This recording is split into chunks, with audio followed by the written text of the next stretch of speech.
اگر میرے بھائی نے کوئی جرم کیا تھا اور اسے گولی ہی مارنی تھی تو اس کے ٹانگوں پر ماری جاتی اور پھر ان کو گرفتار کیا جاتا، لیکن ان کو پیشانی پر گولی مار کر ان کی زندگی کا خاتمہ کیا گیا۔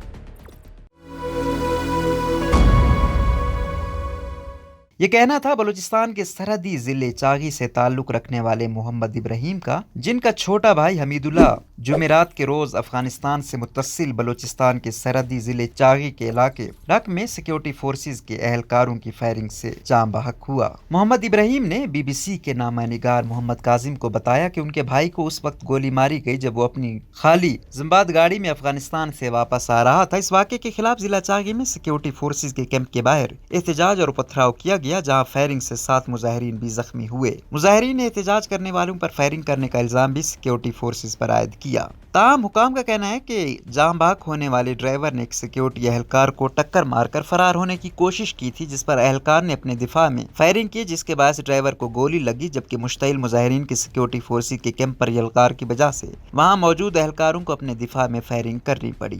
ڈرائیور کو قتل کرنے اور مظاہرین کو زخمی کرنے کے خلاف جمعے کو چاغی کے ہیڈ کوارٹر دال بندین اور نوکنڈی میں نہ صرف شٹر ڈاؤن ہڑتال رہی، بلکہ کوئٹہ اور ایران سے متصل سرحدی شہر تفتان کے درمیان شاہراہ احتجاج کی وجہ سے بند رہی، تاہم ضلع انتظامیہ سے مذاکرات کے بعد احتجاج کو ختم کیا گیا۔ ڈرائیور کو قتل کرنے کا واقعہ کہاں اور کیسے پیش آیا؟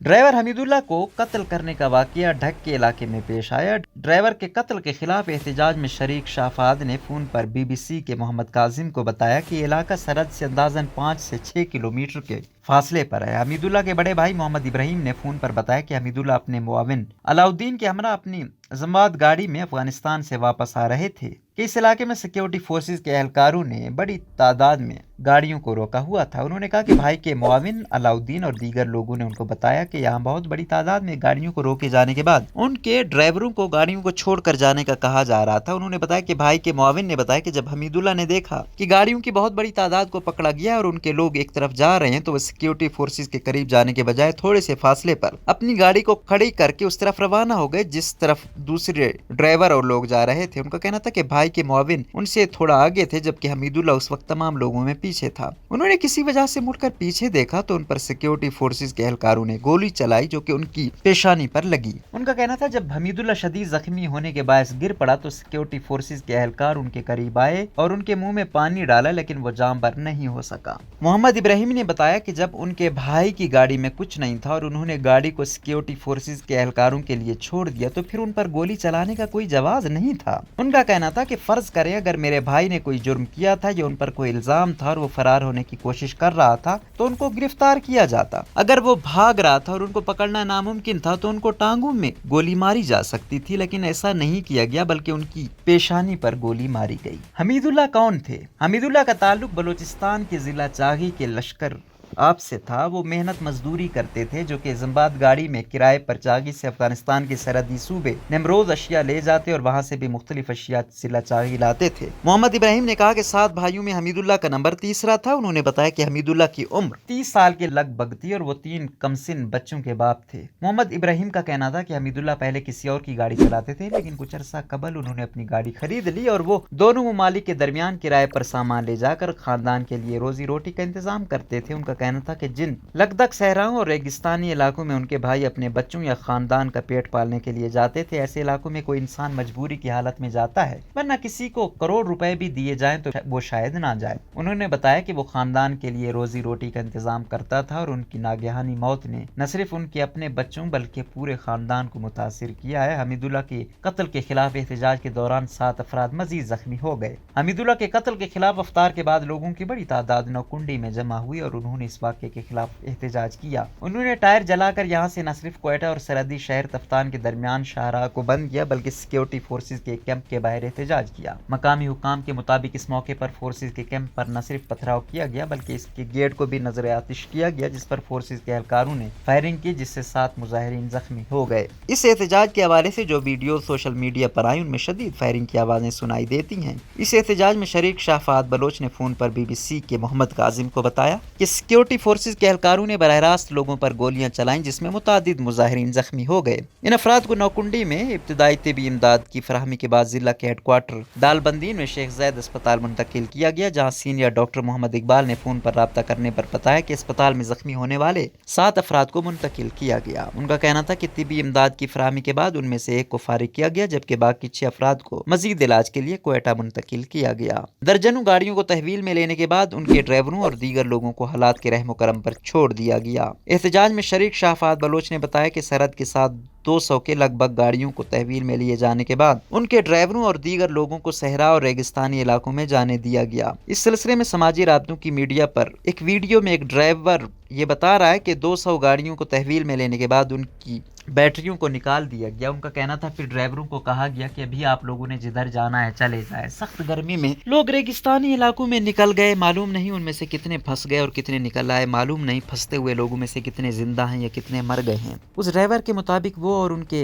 ساتھ چلنے والے افراد کے 6 گھنٹے تک پیدل چلنے کے بعد ایک گاڑی آئی جس میں وہ بیٹھ کر محفوظ مقام تک پہنچ گئے۔ اس حوالے سے ایک اور ویڈیو میں 3-4 لوگ جھاڑیوں کے پاس پڑے دکھائی دے رہے ہیں۔ شاہ فہد بلوچ نے بتایا کہ بہت سارے ڈرائیور ابھی تک لاپتہ ہیں اور معلوم نہیں کہ وہ صحرا میں کس حال میں ہوں گے۔ ڈرائیور کی قتل کے بعد نوکنڈی میں دوسرے روز بھی چاغی کے ہیڈ کوارٹر دال بندین اور نوکنڈی میں شٹ ڈاؤن کے علاوہ تفتان اور کوئٹہ کے درمیان اہم بین الاقوامی شاہراہ کو ٹریفک کے لیے بند کیا گیا تھا۔ دوسرے روز مذاکرات کے نتیجے میں 12 گھنٹے بعد چاغی میں اس شاہراہ پر ٹریفک کی آمد و رفت بحال ہو گئی۔ شاہ فہد بلوچ نے بتایا کہ ڈرائیور کے قتل اور تحویل میں لیے جانے والی گاڑیوں کے حوالے سے ان کے مطالبے کو تسلیم کیا گیا۔ ان کا کہنا تھا کہ اس مطالبے کو مان لیا گیا کہ ڈرائیور کو قتل کرنے والے اہلکار کے خلاف مقدمہ درج کیا جائے گا اور ان کو لیویز فورس کے حکام کے حوالے کیا جائے گا اور ڈرائیور کے لواحقین کو معاوضہ دیا جائے گا۔ لیویز فورس کی حوالگی کے بعد یہ حق مقتول کے لواحقین کو ہوگا کہ وہ ذمہ دار اہلکار کو معاف کریں یا ان کے خلاف مقدمہ چلائیں۔ انہوں نے بتایا جو گاڑیاں پکڑی گئی تھیں ان کو چھوڑ دیا جائے گا اور وہ معمول کے مطابق اپنا کاروبار جاری رکھیں گے۔ ڈرائیور کے قتل اور مظاہرین پر گولی چلانے سے متعلق سیکیورٹی فورسز کے حکام کا موقف جاننے کے لیے کوئٹہ اور کیش میں نہ صرف ان کے متعدد سینئر اہلکاروں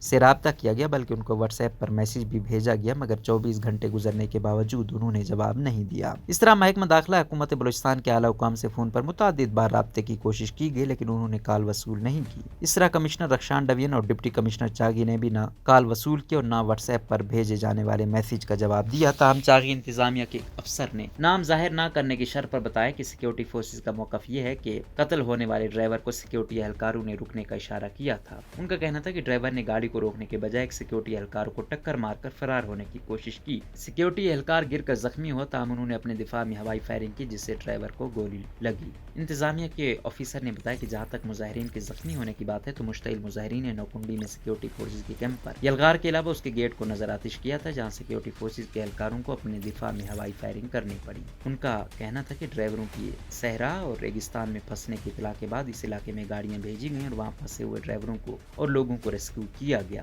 سرحدی اضلاع کے لوگوں کے معاش اور روزگار کا انحصار سرحدی اشیاء سے ہونے والی اشیاء کی نقل و حمل پر بلوچستان کے مجموعی طور پر 11 اضلاع کی سرحدیں افغانستان اور ایران سے لگتی ہیں۔ ان میں سے زوب قلعہ، سیف اللہ، پشین، چمن قلعہ عبداللہ اور نوشکی کی سرحد افغانستان تھے۔ چاغی کی سرحدیں افغانستان اور ایران دونوں سے، جبکہ واشک، پنجگور، کیچ اور گوادر کی سرحد ایران سے لگتی ہے۔ ان اضلاع کے علاوہ ان سے متصل دیگر اضلاع کے لوگوں کی ایک بڑی تعداد کی معاش اور روزگار کا انحصار دونوں ممالک کے درمیان سرحد علاقوں سے مختلف اشیاء کی قانونی اور غیر قانونی نقل و حمل پر ہے۔ ضلع چاغی سے تعلق رکھنے والے سینئر صحافی علی رضا رند کا کہنا ہے کہ متبادل روزگار کے ذرائع نہ ہونے اور گزشتہ 2 دہائیوں میں موسمیاتی تبدیلیوں کے باعث لوگوں کے روزگار کے فطری زراعت اور گلابانی کے متاثر ہونے سے اب ان اضلاع میں لوگوں کے انحصار سرحدی تجارت پر بہت زیادہ بڑھ گیا ہے۔ انہوں نے بتایا کہ اس بات کا اندازہ اس سے لگایا جا سکتا ہے کہ روزانہ صرف چاغی اور افغانستان کے صوبہ نیمروز کے درمیان 600 کے قریب زمباد گاڑیوں کی آمد و رفت ہوتی ہے۔ ان کا کہنا تھا کہ افغانستان میں اس وقت جو چیزیں زیادہ جا رہی ہیں ان میں یوریا اور آٹا شامل ہے، جبکہ وہاں سے جو چیزیں آتی ہیں ان میں ٹائر، کپڑے، گاڑیوں کے پرزے اور بڑی تعداد میں دیگر غیر ملکی اشیاء شامل ہیں۔ علی رضا رند نے بتایا کہ ایران سے زیادہ تر تیل اور خوراکی اشیاء آتی ہیں۔ ان کا کہنا تھا کہ گزشتہ چند سال سے پاکستانی حکام کی جانب سے ان اشیاء کی نقل و حمل پر سختی شروع کی گئی ہے، جس کے باعث سرحدی علاقوں میں لوگوں کا معاش اور روزگار متاثر ہو رہا ہے، جس سے چمن سے لے کر گوادر تک تمام سرحدی اضلاع میں لوگوں کی احتجاج احتجاج اور اس کے نتیجے میں مسائل سامنے آ رہے ہیں۔ انہوں نے کہا کہ پاکستان کے سرحدی علاقوں میں جب تک لوگوں کے معاش اور روزگار کے لیے متبادل انتظام نہیں کیا جاتا، اس وقت تک لوگوں کا انحصار سرحدوں پر اشیاء کے لانے اور لے جانے پر نہ صرف برقرار رہے گا بلکہ وقت گزرنے کے ساتھ ساتھ اس میں اضافہ بھی ہوگا۔ روزنامہ قدرت کی ویڈیو دیکھنے کے لیے ابھی یوٹیوب چینل پر سبسکرائب کریں اور بیل آئیکن پر بھی کلک کریں۔